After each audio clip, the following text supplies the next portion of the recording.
Hello everyone, it's Bernard here from the Almost Painted channel, and today I want to talk about the new kill team rules, because yes, all of them have leaked online, we have images in decent quality, so I decided to share with you guys.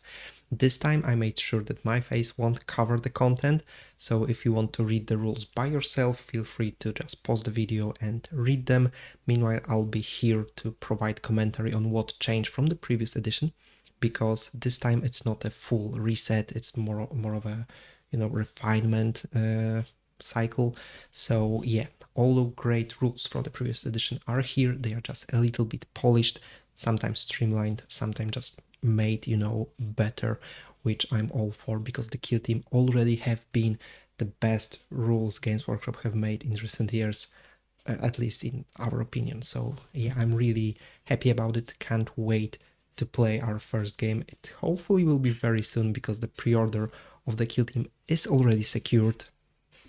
So if you're interested in a kill team content, be sure to subscribe to our channel, give this video a like so we know that you're interested in it, and we'll definitely make some epic bat reps, some tutorials, some reviews.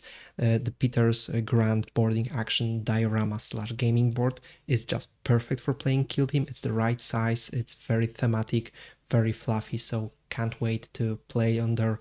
If you don't know what I'm talking about, after this video be sure to check his work there. I'll link it at the end of this video. So yeah, let's get to the rules.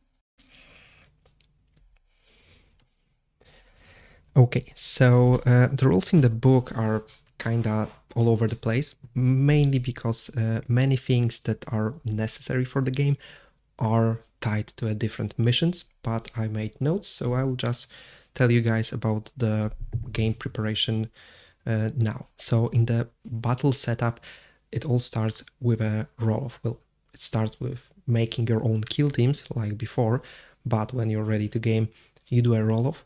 The winner can choose the site on which he will deploy, which is obviously very cool, but the loser of the roll-off will get initiative turning point 1 in case of a draw from the scouting setup, which by the way remain the same. Then there are the mission objectives. So in general there are 3 different ways you can score victory points. There is objective op, kill op, and tac op, and in each you can score up to 6 victory points, so for a total of 18. That's because you choose one of them to be your primary. You can do it secretly and then reveal it during the game, and for your primary you score extra 2 victory points. So yeah, that's cool, because if you have a killy army that will struggle taking objectives, you can go for the new kill op, which is actually quite amazing in my opinion, and score extra victory points. The objective op is basically the same as a regular Warhammer, scoring victory points for controlling objectives. This has different mechanic depending on the mission, because in some you score every turn, in others you score at the end of the game. Again, it will be described in different missions, that's why you don't see it here at the core rules. The objectives are usually just 3 of them in the middle of the game board, so no home objectives like in Warhammer, because again you can only score up to 6 victory points from that.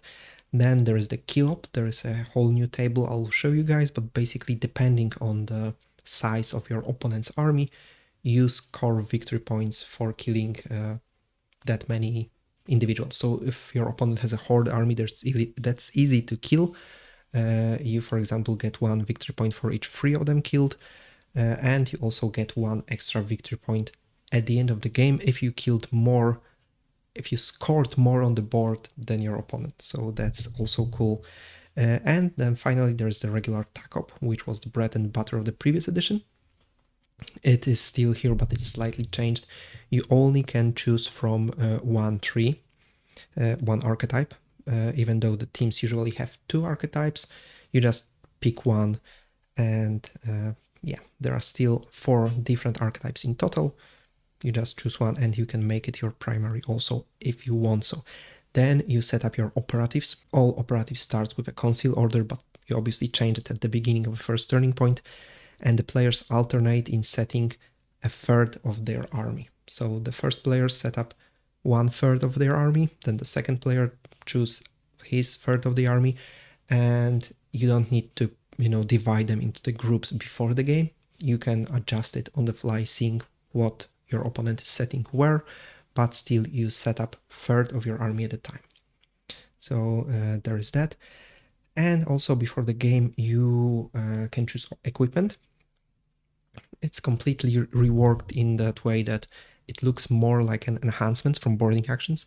So you can take 4 equipment picks, no matter which one, can all be your army equipments, can be the universal ones. You just pick 4 of them, can't take duplicates, but most of them either apply to your whole army or are, couple of them. For example, if you choose light barricades from the universal ones, you get to set up 2 barricades as in the previous edition. If you pick a Tempestus daggers for your Tempestus Aquilons, every single one of your models get a melee weapon in this case. Similar to grenades, you pick utility grenades, either 2 smoke, 2 stun, or mix of those, but any of your operatives can use them. You simply have 2 to use through the entire game. So there is also cool. And finally, before the battle starts, there is the scouting step, which was this triangle, this rock, paper, scissors mini game from the previous edition. It stays here, but the bonuses are changed.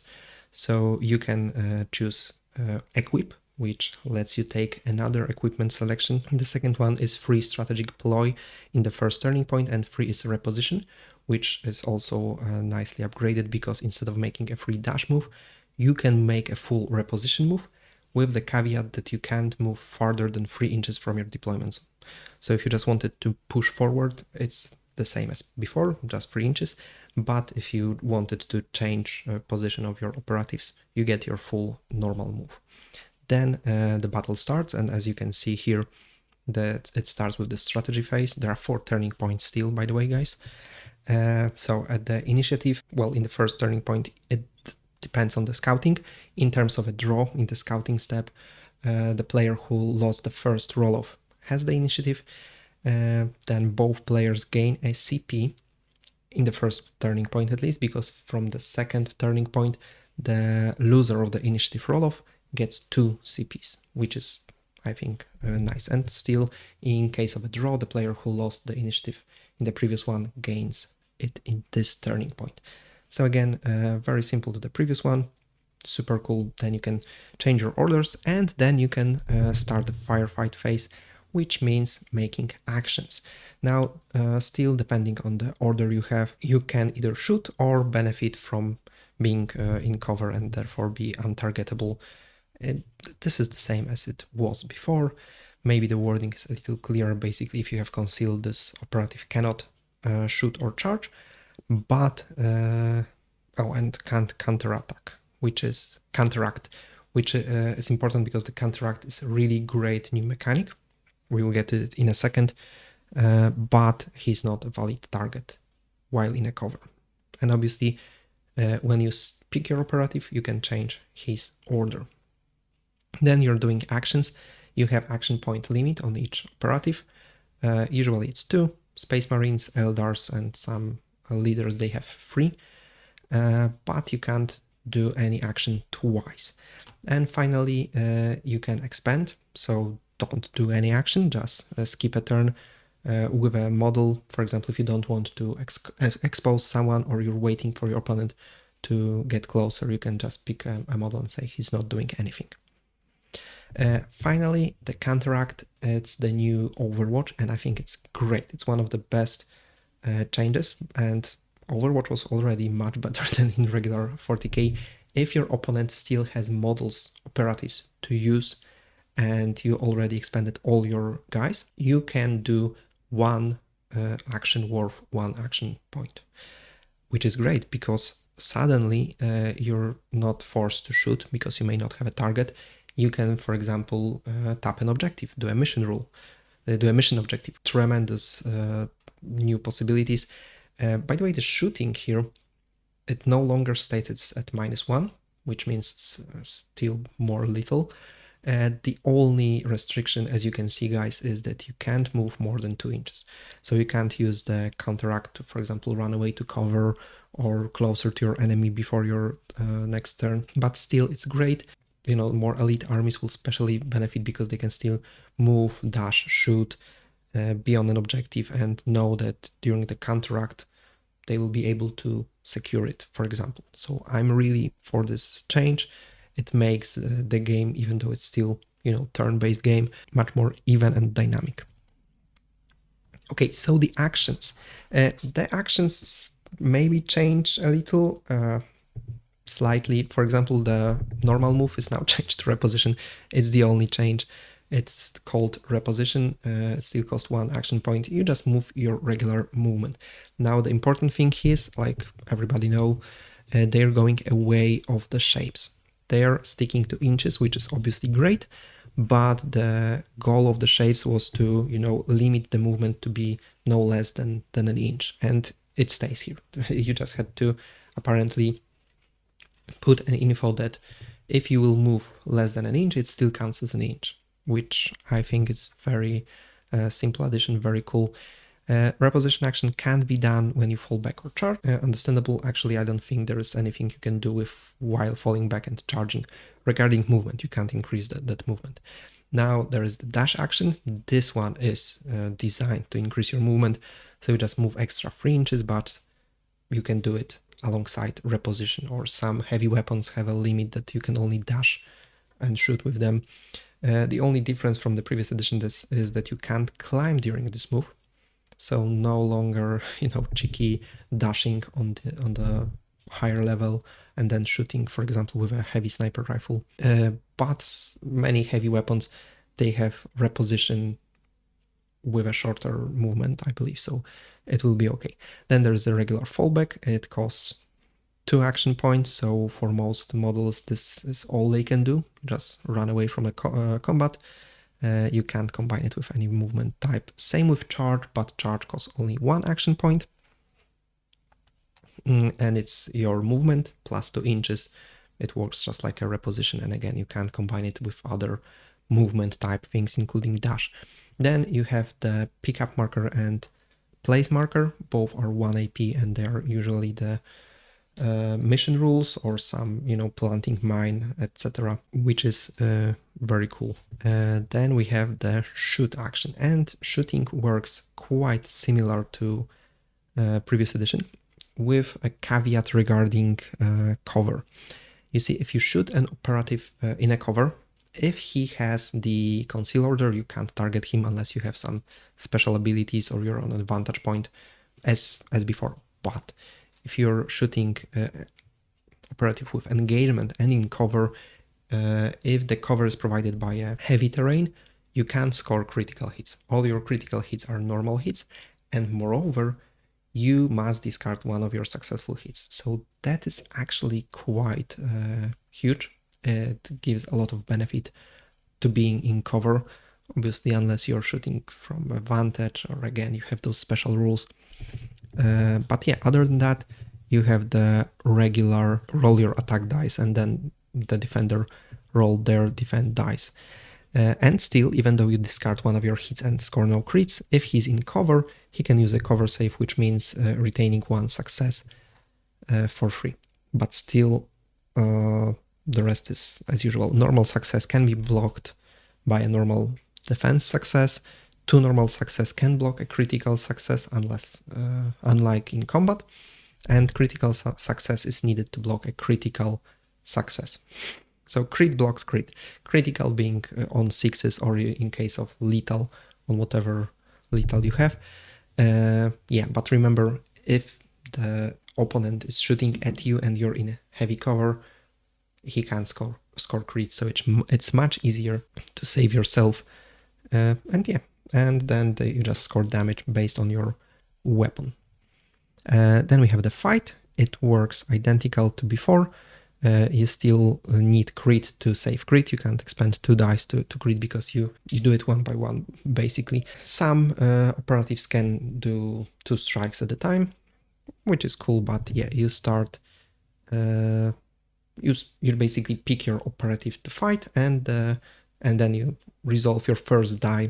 As in previous edition, the defender is set to be retaliating. So that's also important in the rules, the wording at least. And obviously cover does nothing in fighting. And as mentioned before, The Overwatch slash counterattack is basically for free, but limited to 1 AP action, so we can't fall back during your Overwatch counter react.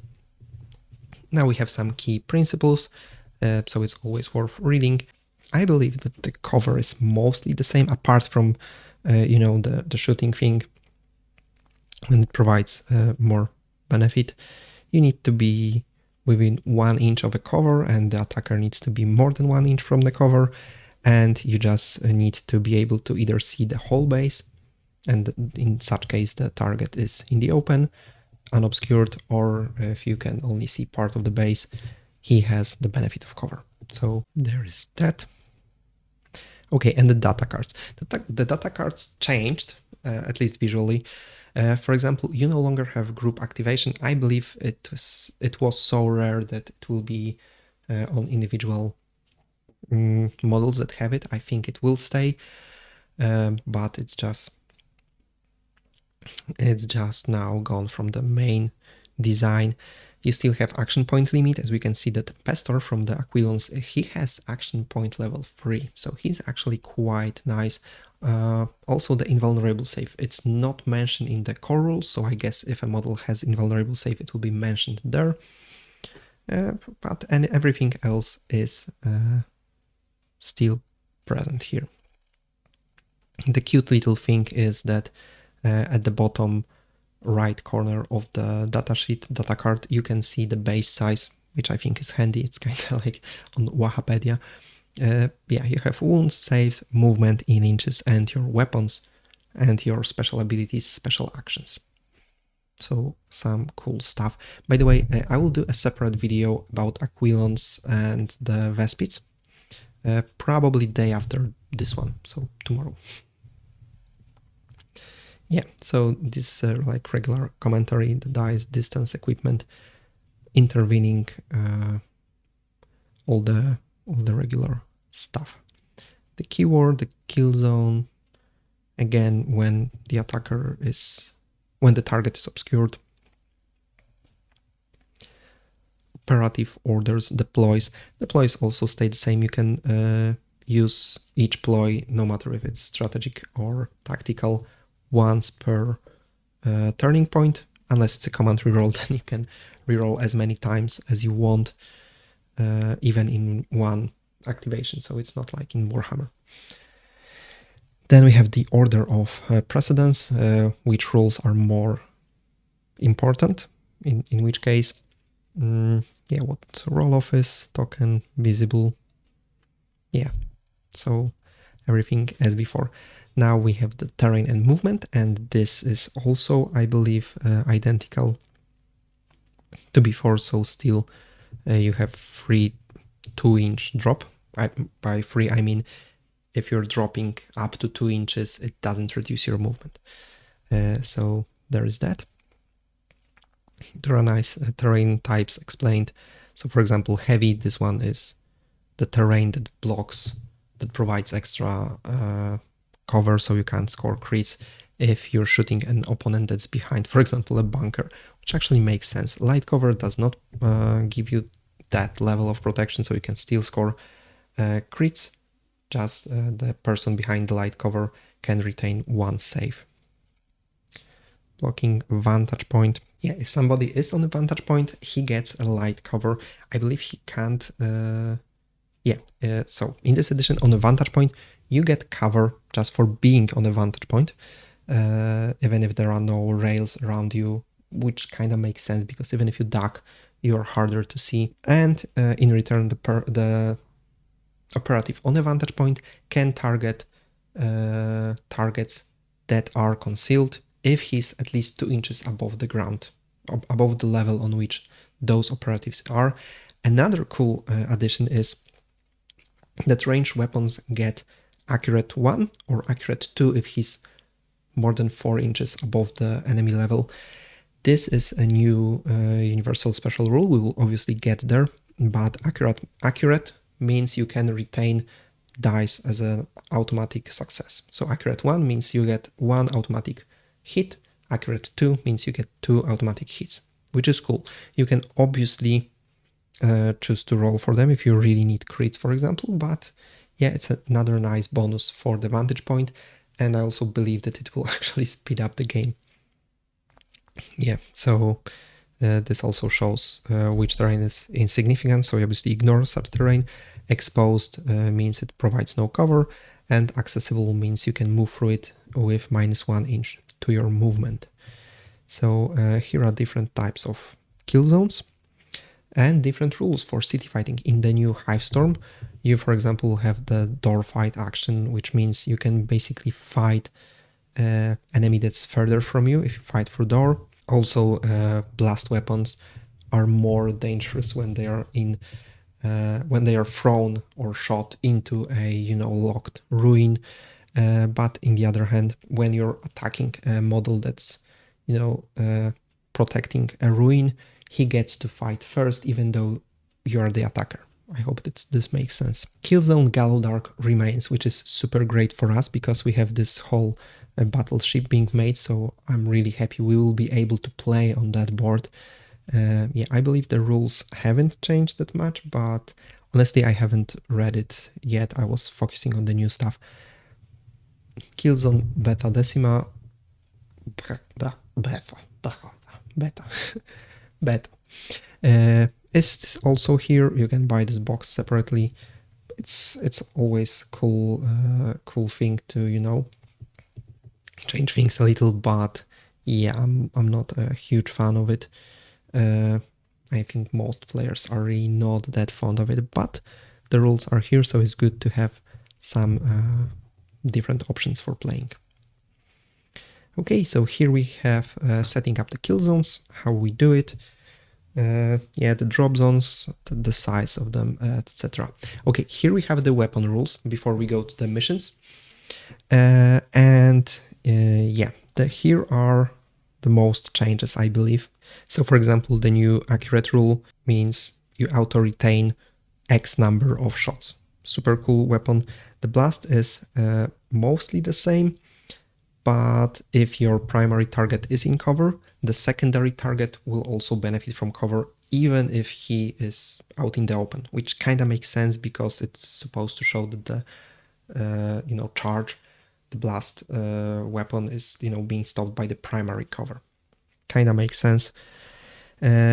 Ceaseless now is changed from only rerolling once to allowing you to reroll your chosen value. So if you, for example, have the situation that you roll 6 dice and roll 5 2-ups, and you were like, damn, I can't even reroll them because I'm only rerolling once, now you can choose to reroll 2s, which I think is quite cool. The Devastating is Old Mortal Wounds.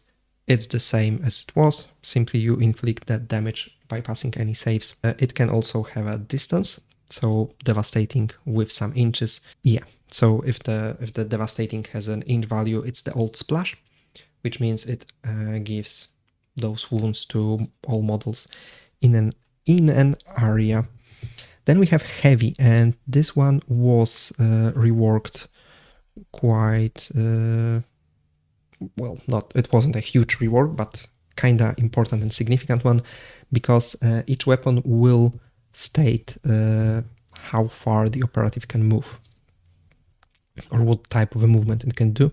For example, there can be Heavy with dash only. Well, dash only was previously, but I saw some weapons have Heavy repositional, which means you can't, for example, move and dash with it. You just have to reposition, or you can't fall back with it. I think that's a cool extra granularity for the Heavy rule. The Hot rule also was reworked quite substantially. You roll 1d6 after shooting, just like in a regular 40k, except this time your ballistic skill matters, because you only get mortal wounds if you roll below your ballistic skill. So if you're hitting on 3-ups, you just roll 1 die after shooting, and you get double what you rolled if you roll below 3-up. So you can get either 2 or 4 mortal wounds for ballistic skill 3. If your ballistic skill is 2-up, you can only get 2 mortal wounds if you roll 1. So yeah, this is a quite nice change, but you also can't reroll it, as far as we are aware. Then Piercing and piercing crits. This is the new AP and piercing. So if there is a piercing crits, means you get piercing and the value of X only on crits. It makes kind of perfect sense. And again, this is the old AP, so you reduce the enemy save dice by the amount of X. So if you have piercing 2, you just remove 2 of his saving dice, which, by the way, I believe are still only 3. So AP2, I mean piercing 2 is still quite huge. Obviously range X, we already were familiar with it, except now I saw many weapons, because we we finally moved past the shapes. Many weapons have different values than 6 inches. So for example, many pistols are 8 inches, Melta is still 6 inches, etc. Relentless allows you to reroll any of your attack dice. Saturate, this is the new version of Ignores Cover. Yeah, I don't like this new name, but okay. Then there is the Seek, which prevents operative from using cover. It can be, for example, Seek Light, so Seek ignores light cover. Kind of that. I'm not a huge fan of some of the new names, but the rules work really nice anyway. Severe, this is a new rule. It allows you to convert one success into a critical success if you haven't scored any other critical hits. Nice, obviously it still triggers the critical hit abilities. Then there is the Shock. It's similar to stun on melee weapons in the previous edition, meaning that successful crit removes one enemy success in fight. Yeah, and I think it was just separated from stun. Yeah, silent work as it worked before, and stun is now simply if you score a critical success, subtract 1 from action points level of the operative that you scored the critical hit against until the end of their next activation. Simple, quite cool. So again, shock and stun, I think it's just the old stun rule, just separated. And Torrent X, it's a little reworked. Now it works very similar to Blast, but with the difference that you need to see all the other targets. So if you see one model and there is another model 1 inch from here, but it's not a valid target, for example, because it's concealed, you can't target it, which also makes sense because you wouldn't just cover him with fire in such case. Also, there is no fly universal rule. It's only a datasheet ability on the Vespids, which is interesting, but I guess every fly unit will get their own, and the group activation is always nowhere to be found. So the universal equipment. Okay, so the universal equipment, these are mostly new, quite cool. I mean, new, old. Yeah, so for example, you have army ammo resupply, and again, you have number of times you get this benefit. So for example, most here you can see are 1 time, so you only get 1 ammo cache, and you can only use it once per turning point, but you get 2 light barricades, is it 1 heavy barricade, 1 portable barricade. Portable barricade is a really cool addition because it also improves your save stat by 1, which is cool, and you can move with it for 1 action point. So it's basically your regular normal move minus 2 inches.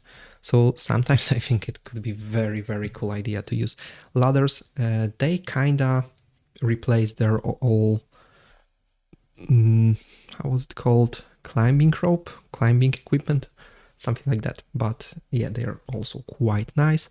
Here is a spreadsheet. Utility grenade. So now the smoke grenade and stun grenade are 1 option, so you can't give 1 operative 2 stun grenades and another 2 smoke grenades. But yeah, they are cool because now you get 2 utility grenades that any operative on the board can use, which is quite nice.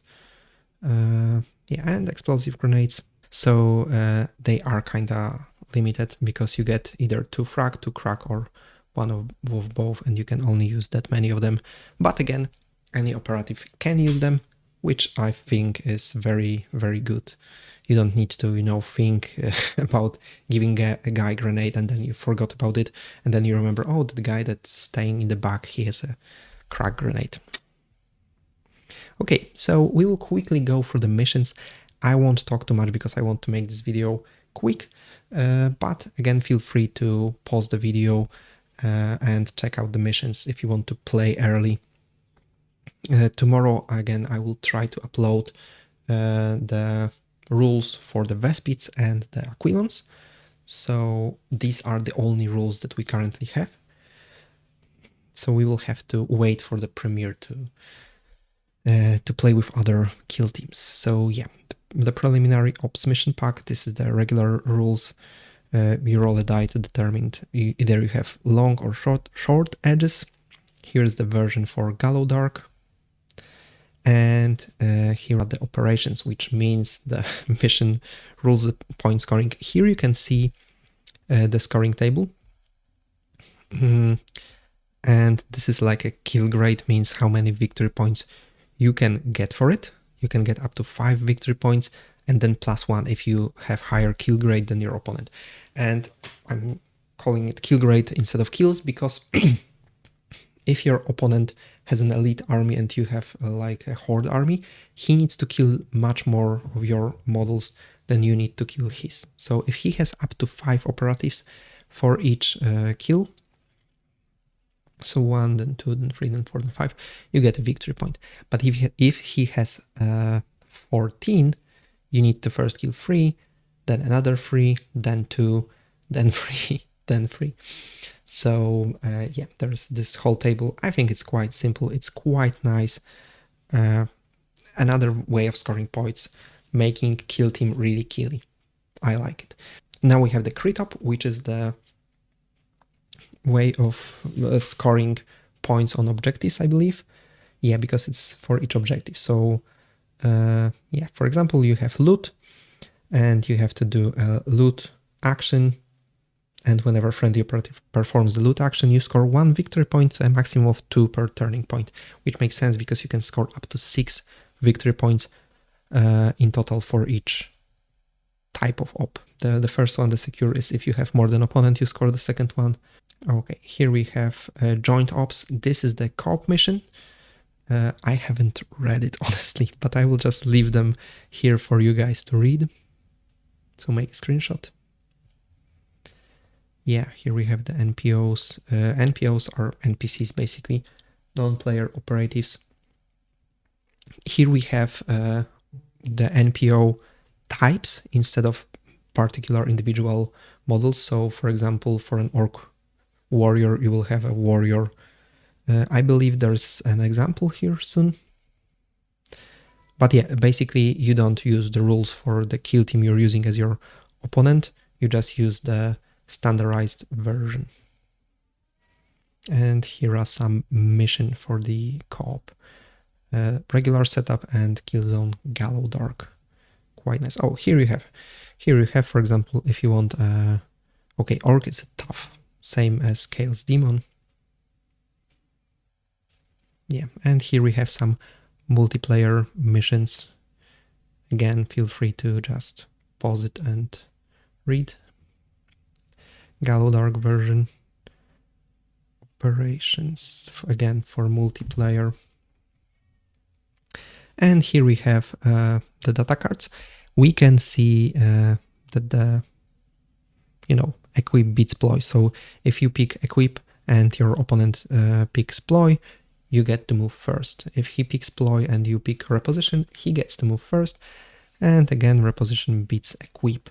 Here we have a nice cheat sheet to see what means what on a map, the kill op table, so you don't need to open the book every time. I think this is very good.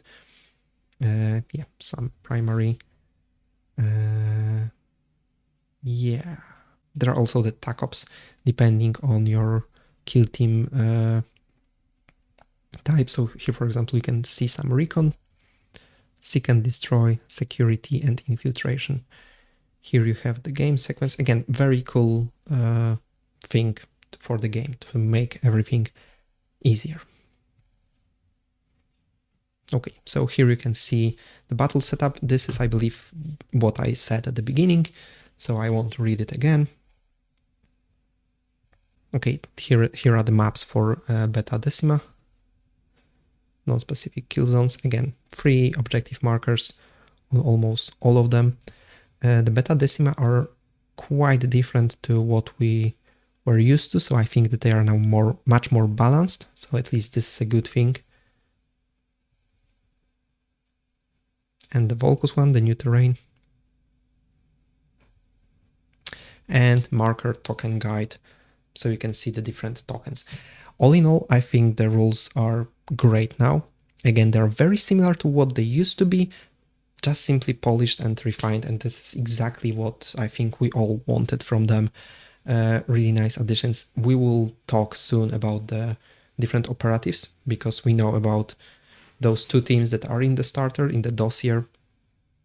But my voice is already, pretty beat up, talking so long without drinking. Okay, so again, guys, thanks for watching. If you like this video, be sure to give this video a like, simply, and follow us for more Kill Team content, because we are so hyped with Peter, like personally, for us to play and to share with you. I think it will be much easier to record, which is a great opportunity to make the bat reps even better in terms of visuals.